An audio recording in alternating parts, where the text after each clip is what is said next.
A few movies interest us. A few movies move us. A couple of movies change us. Also, a few movies change film, whether it is the utilization of new and inventive methods, or beginning another design in filmmaking, or simply rolling out a little improvement to films as we probably am aware them. A few motion pictures will be associated with changing how movies are made. Here are 10 movies which, in their own specific manner, changed filmmaking for eternity. The movie that brought 3D back from the dead.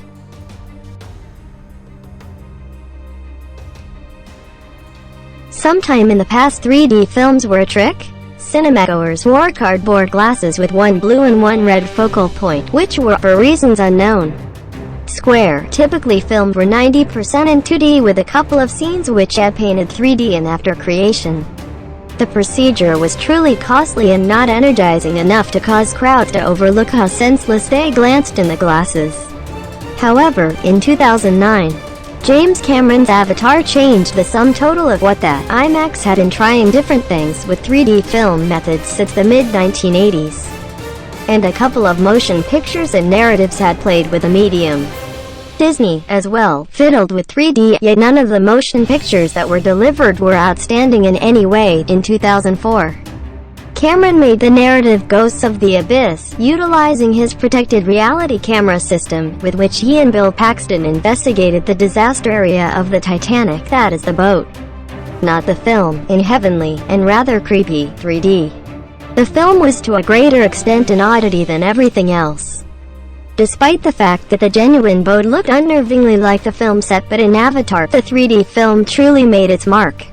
Truly, it was amazingly costly to make, however the incomes were huge. And it got one of the most noteworthy earning films ever. The tale of small-time situation about whether to enable his manager to loot a planet brimming with blue individuals who live in amicability with nature, or whether to get away from the shackles of oppression and his wheelchair and be free, appeared to evoke an emotional response from crowds.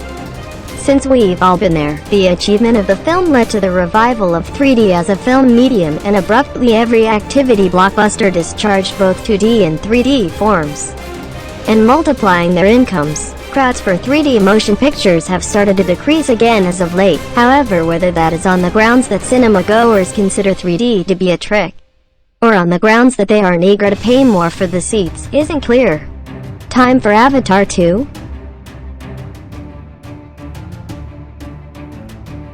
This is real footage from the most costly film on the planet to the least expensive. The Blair Witch Project was made for $10 and a nickel that the executive discovered down the rear of the couch. All things considered, maybe somewhat more than that, however not much. Using modest cameras, no content, ropey on-screen characters and a mess of nerve, the producers Daniel Myrick and Eduardo Sanchez changed the film business. Or then again, to be increasingly exact, the thriller industry, found film, had been done previously. The strategy had been utilized in books for a considerable length of time. However, the main model in film is thought to have been Cannibal Holocaust, a film that is actually as awful as it sounds. The Blair Witch Project isn't generally an extraordinary film. It's not so much as an extraordinary blood and gore movie. Be that as it may, it had a splendid promoting effort. At the point when the film was introduced at the Sundance Festival, the entertainers were totally recorded as either missing or deceased. No honorary pathway treatment for them. The film's authentic site included missing persons banners and requests for data, and the film was one of the first to have a viral advertising effort. The film additionally conveyed an announcement alarming the crowd that what they were going to see was genuine film. It wasn't, but the untruth helped make the Blair Witch Project an immense business achievement and guaranteed that each blood and gore film for the following 10 years would be about certain children with a camera, an urban legend nobody has ever heard of, and you realize that, while the children probably won't endure, the camera, lamentably, will. The very last installment, Part 1. Multi-part establishments are amazingly rewarding, and one approach to keep that money bovine lactating is to cut the last portion into 2 parts. When the film juggernaut that is Harry Potter folded into films with the Philosopher's Sorcerer's Stone in 2001, The finish of the arrangement appeared to be exceptionally far away. In any case, by 2010, the youngster entertainers were starting to look extremely old for their school regalia. Yet, the end was in sight as the last novel in the arrangement was made into Harry Potter and the Deathly Hallows Part 1. Pause. What? There were 7 books with the goal at 7 films, isn't that so? The studio had other ideas. The reason that they gave was that they needed to do equity to the book, which was somewhat long, and incorporated various remaining details that should, in reasonableness to the crowd, be integrated with a flawless bow. Nothing at all to do with the $2.5 billion overall film industry receipts. Also DVD deals, gushing rights and promoting. Probably not. All to do with crowd fulfillment. The poor Hogwarts understudies needed to shave those facial hair and wear the outfits for another year, since Harry Potter. A wide range of establishments had cottoned on to pressing one more payday from a film establishment. Regardless of whether you believe it's a smart thought, most likely relies upon which end of the money cow you're on. We need the front end.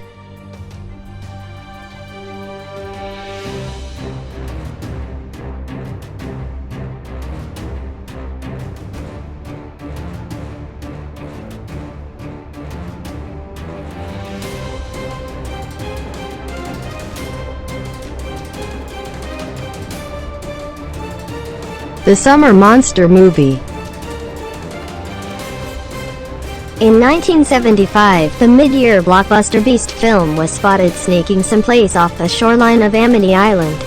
That film was Jaws, and it hasn't been sheltered to return into the films in July and August since. Directed by Steven Spielberg, in his first enormous film, the movie had 2 things making it work. In the first place, was a stellar score by John Williams, still in a flash unmistakable 45 years after the fact. And furthermore, by the way that you barely ever really observed the great white shark that was threatening the seashore. This was to a great extent in light of the fact that the mechanical shark sucked, no doubt, and Spielberg knew it. Rather, he got innovative and went with loads of shark pop shots, whipping legs, and frightfully quiet water underneath which fear lurked. Combined with Williams's score, it was a champ. Jaws thusly gave us 2 things: the late spring Beast blockbuster, and verification that, with regards to Beast, the animal you can't see is unendingly more startling than the one you can.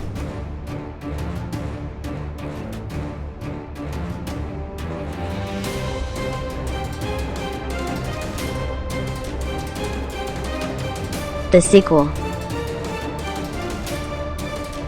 At the point when you have a hit on your hands, it's normal to need to benefit as much as possible from that. Studios frequently take a gander at the extension for spin-offs before they even purchase the rights, in light of the fact that, if the main film was a triumph, the accomplishment of the continuation is nearly guaranteed. You may imagine that the spin-off is in advanced development, yet you would not be right.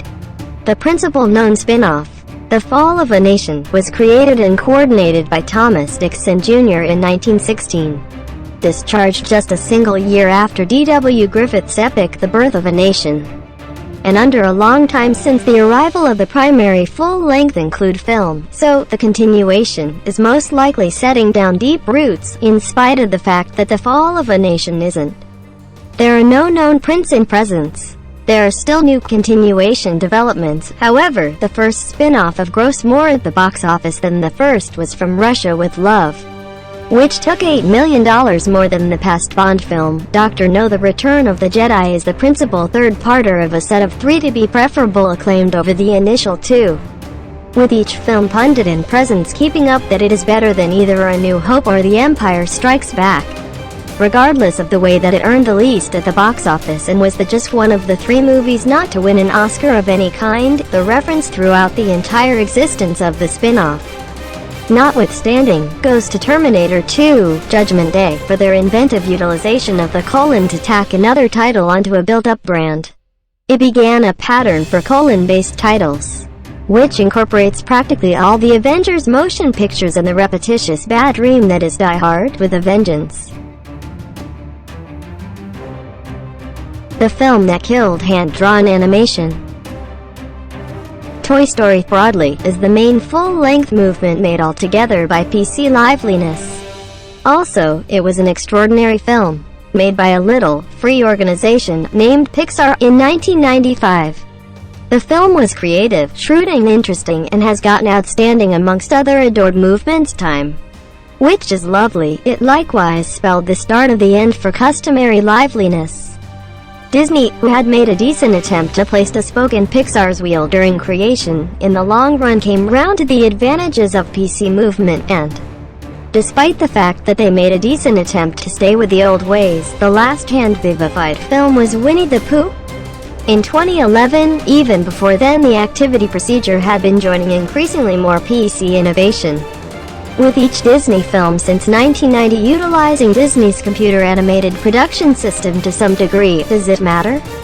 Most likely not, despite the fact that it is consistently a disgrace when progress devastates another long-standing industry. Toy Story and all the motion pictures that tailed it were still made by specialists.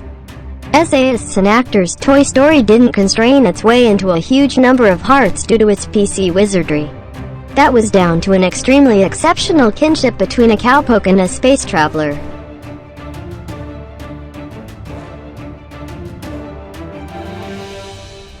The First Remake. Now and then a film is simply so acceptable, you need to make it again. For Cecil B. DeMille, nonetheless, it was by all accounts an instance of attempting to take care of business. In 1914, he made The Squaw Man, the narrative of a British man of his word who is unjustly sentenced for a wrongdoing, and who emigrates to America for a new beginning in the West, where he protects an inborn princess from the grasp of a bandit. He and his squaw immediately experience passionate feelings for, and have a kid. They're glad for quite a long while. However, when verification of his unjust conviction develops, the squaw man's significant other helpfully passes on, and their child is requested, his own well-being, leaving him allowed to come back to England and resume his genuine life. Not a film that has matured well, maybe, yet DeMille appears to have been extremely partial to it, since he changed it only a year later, and revamped it again as a talkie in 1931. The first film was an unassuming achievement, making $20,000. The subsequent film multiplied the receipts, while the third film lost $150,000. He didn't make a fourth form.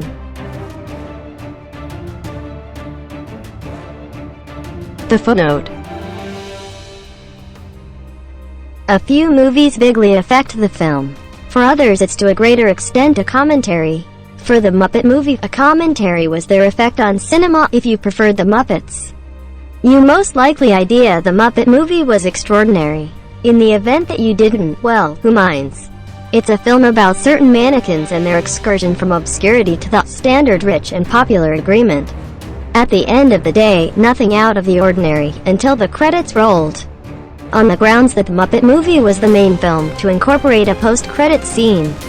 On account of the Muppet movie, this comprised of animals shouting at the crowd to go home. It brought forth a pattern in films with additional scenes after the credits have wrapped up that are totally autonomous of the film, however, which either bother the following portion in an establishment, or include a funny end scene for those up to date who sit in the film. Disregarding step with container sacks holding back to clean the auditorium before the following showing, audiences of Avengers Endgame nearly revolted in the wake of having endured 3.5 hours and 23 movies. It endured the long attributes just to find that on this film just that there was no post-credit scene. Only an irritating little commotion. A debt of gratitude is in order to no end.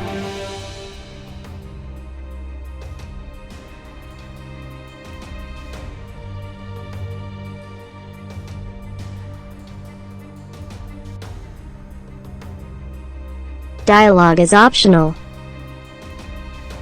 Most contents comprise of exchange and stage bearings. At the point when Stanley Kubrick made 2001: A Space Odyssey, he appears to have concluded that a unique little something was optional. The film was eminent generally for the extensive stretches of all-out quietness. The first and last 20 minutes of the film are absolutely without exchange, and the impact is quite alarming for the audience. Not just did nobody talk, yet Kubrick confined the utilization of music as well, particularly on the uncommon events that anybody talk, in this way denying the crowd of the standard sound-related pieces of information to what they are seeing and what they ought to be feeling. The procedure is entirely upsetting. which is likely why it was utilized as of late in the tension, blood and gore flick The Quiet Place. In any case, very few movie producers have decided to utilize the procedure. Since when you remove the exchange and the music, just extremely great coordinating will keep crowds in their seats. At the point when it works, in any case, the impact is exceptional.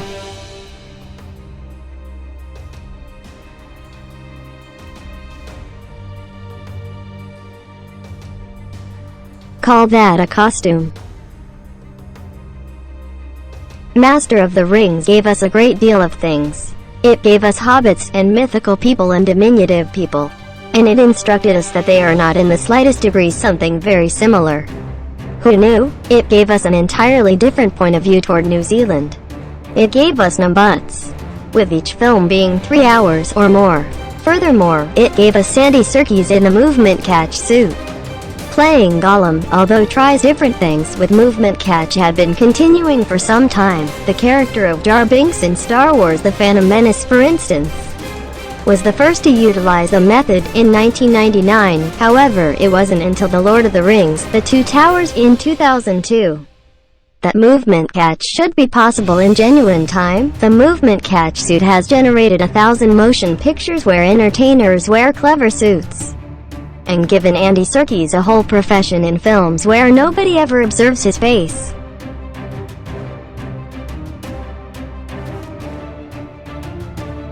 You know the drill. Please click subscribe, like, leave a comment and share with your friends and enemies. Thanks.